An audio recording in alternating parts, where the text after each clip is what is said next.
Hello, how are you? Good morning, good afternoon, good evening, wherever you are. But I heard this report, and this report talked about how negatively impacted people are because of all of the negative information that's coming out and creating fear and anxiety and depression. And so I said, you know what? I'm not just going to come on at 12 noon. I'm going to come on whenever I get some idea that I want to speak on or something that touched me. And often people always ask me questions about how do you get into motivational speaking? How did you become involved? And there were no people in there that looked like you. And I said, well, I wanted to do something I love. So I want to share with you part of what will allow you to step away from depression and anxiety. But one of the things that a friend of mine, my very good friend, she's been looking at speaking and looking at it and looking at it and looking at it. Now she's fired. Okay, so she's not just looking anymore.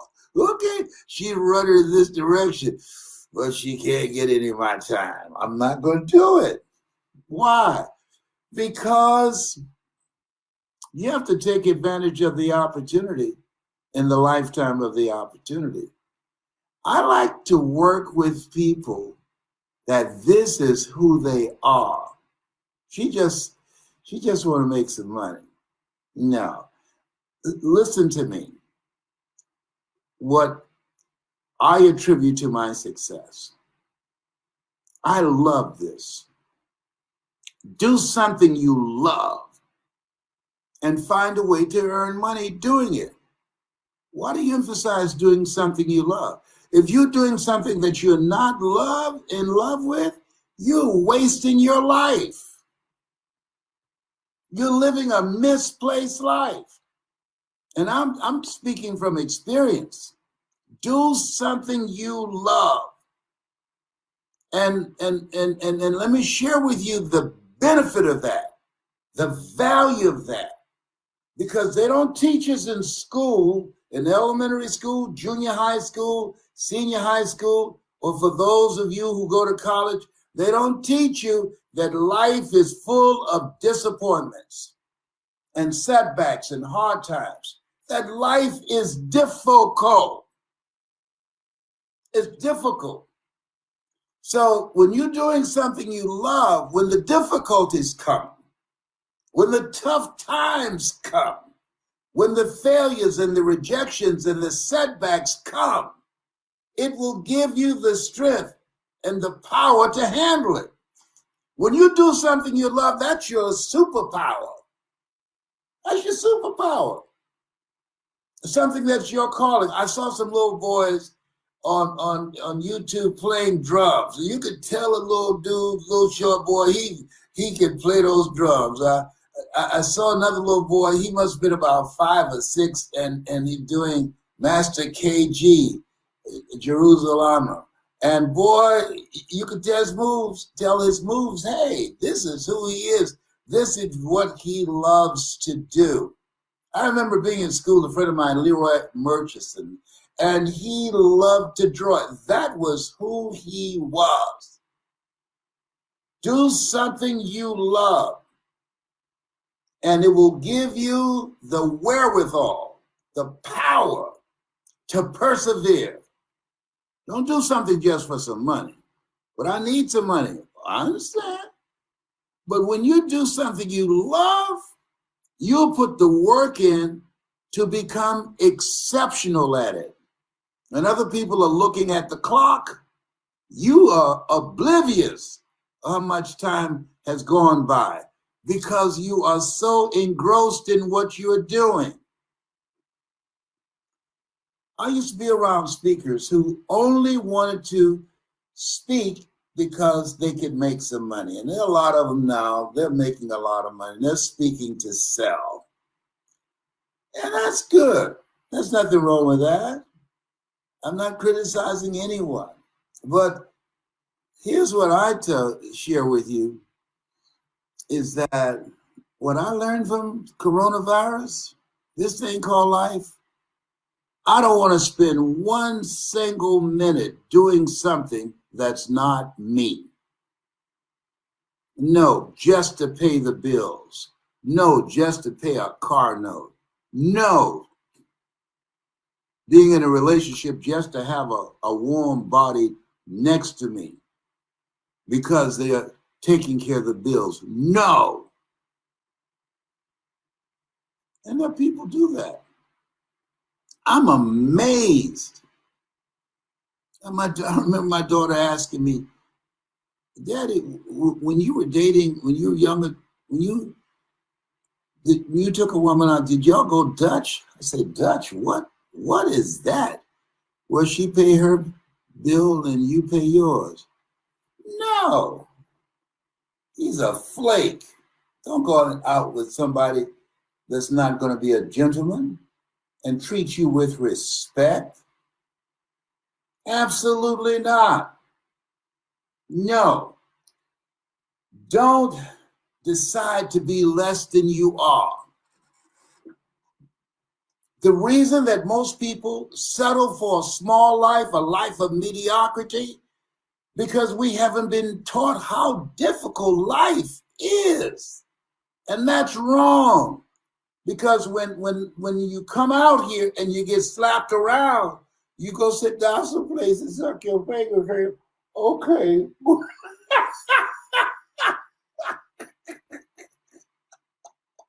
I used to suck my finger when I was a kid. And my mother put hot pepper on my finger when I was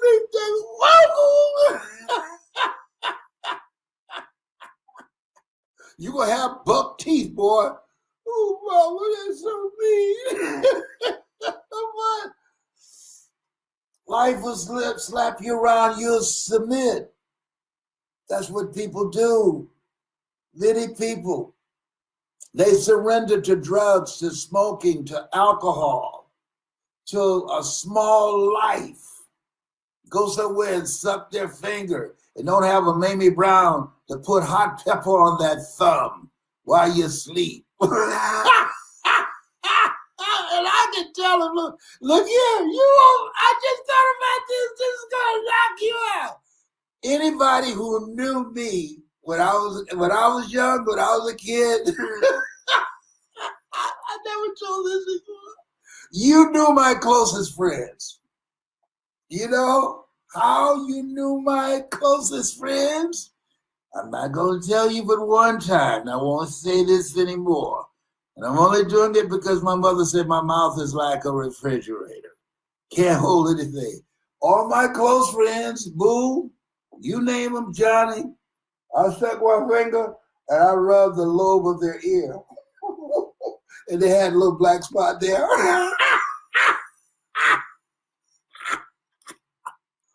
Who does that? Who tells that type of stuff? Anybody? Come over here, come over there.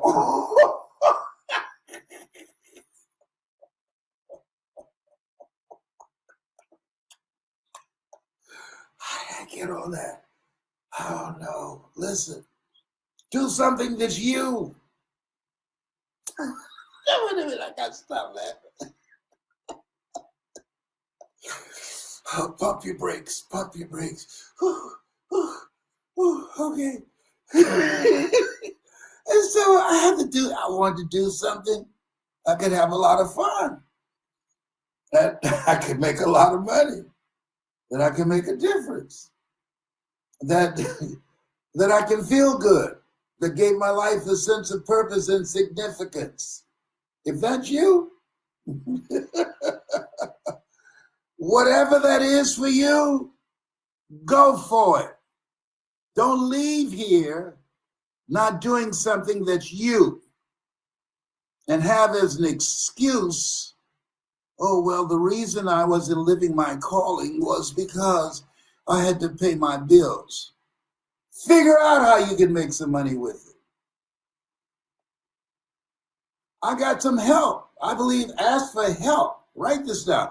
Ask for help, not because you're weak, but because you want to remain strong. And ask for help and don't stop until you get it. So I want to get some help from somebody that was doing what I did. And I was speaking on a volunteer basis. A career or a calling is something that you love so much that you do it for nothing, but you do it so well that people will pay you to do it. And then I saw somebody and I said, hey, that's another level. I want to speak like that. Here's something else. Invest in yourself. There's no free lunch out here. People tell me, I ain't got nothing. Listen to me. Those of you that are consultants and speakers and individuals that's transforming people's lives, listen to me. People buy what they want, but beg for what they need. Let Beyonce come to town. I guarantee you they won't show up there. Can I get a ticket for a seat? I ain't got no money. Yeah, but they're not going to go down there and say that. Not only will they come and have the ticket already purchased online, the tickets are sold out in a very short time. Back in the day, ain't nobody going nowhere now. But they go get outfits, call their friends, get new weaves, get haircuts. I mean, there's a prep that goes into what a major concert coming to town. It's major. And listen, you know what? I've been looking at some stuff. I feel like an alien. And I tell you this, I have no problem in staying in. You know why? You don't know who's out here. I'm not making this up. You don't know who's out here. RuPaul got a lot of company. No, he did not go there. Oh, who does this? Okay.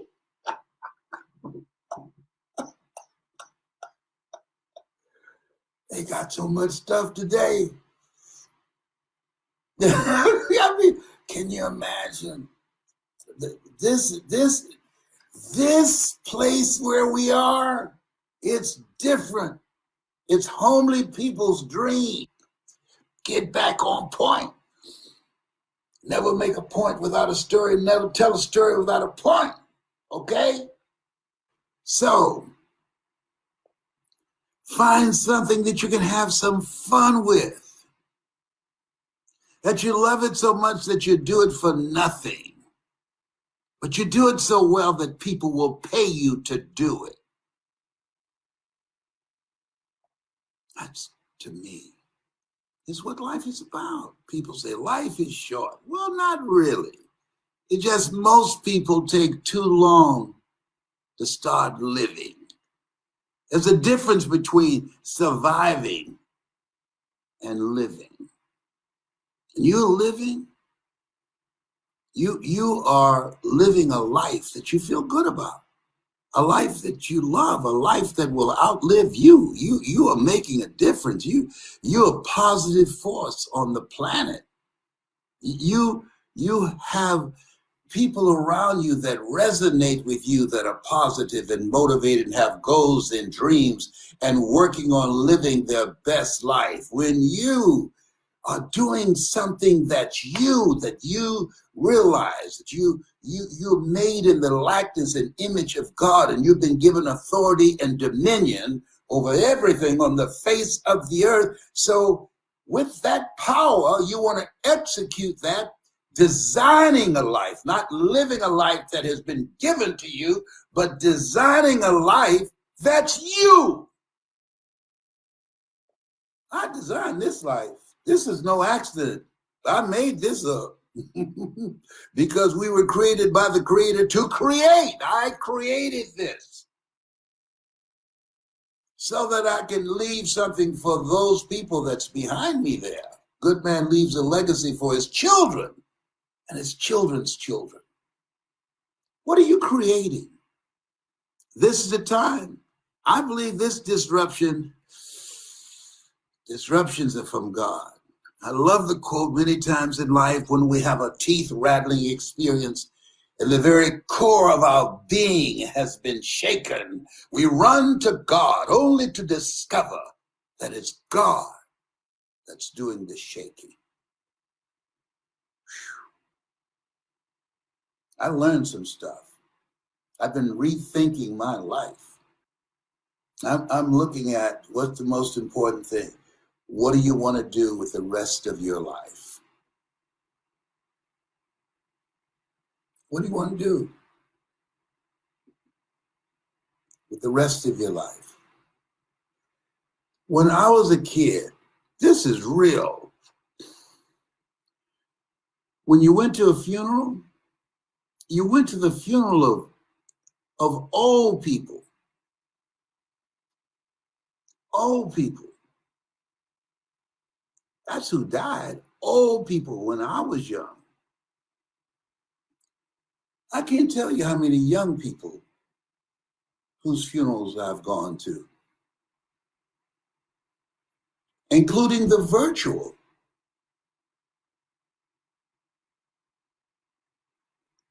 Leaving out of here.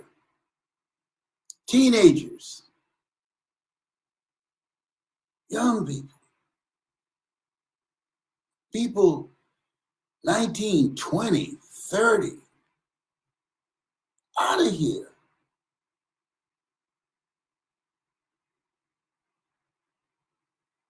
When you decide you found something that you love, something that's you, I'll give you 3 things and I will end this conversation, get ready for 12 noon. Number 1, do what you can.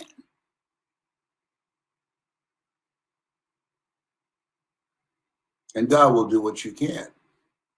So I discipline myself to memorize 5 quotes a day. I dare you to find a speaker that know more quotes than me. They'll say, Les Brown? No. Do what you can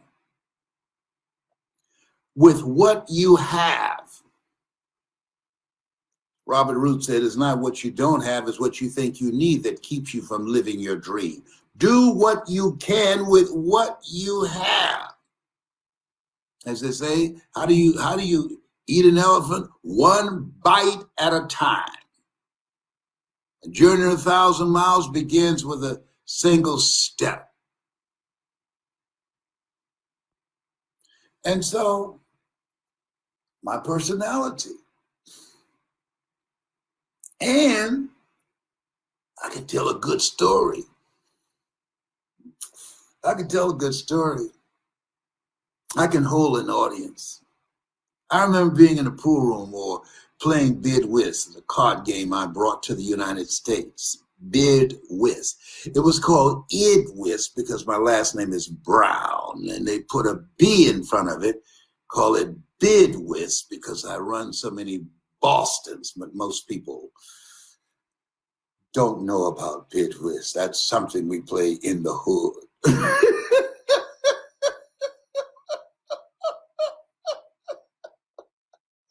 Why are you laughing so much? Because I'm happy. I feel blessed. I feel blessed. I'm thankful. I'm not in any pain. I can answer my telephone. I'm not ducking any creditors and changing my voice. May I speak to Les Brown, please? I'm sorry, but he's not here. You sound like Les Brown. Don't you go there, big boy. I used to duck creditors, have my children answer the phone. I was so broke, they would say, my daddy say he ain't home. And my my children's lives. I did. I used to be so broke I'd walk past the bank and trip the alarm.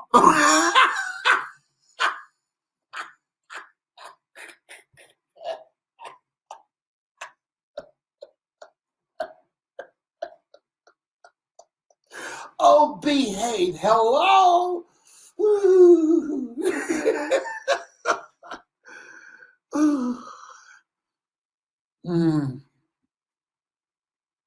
I just want to make you feel good today.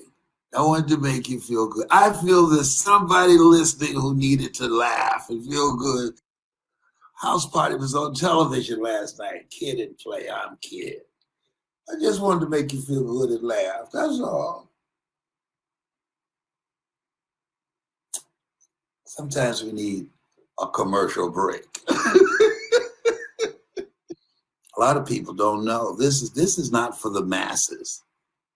This is just for a select number of people. Many are called, but few are chosen.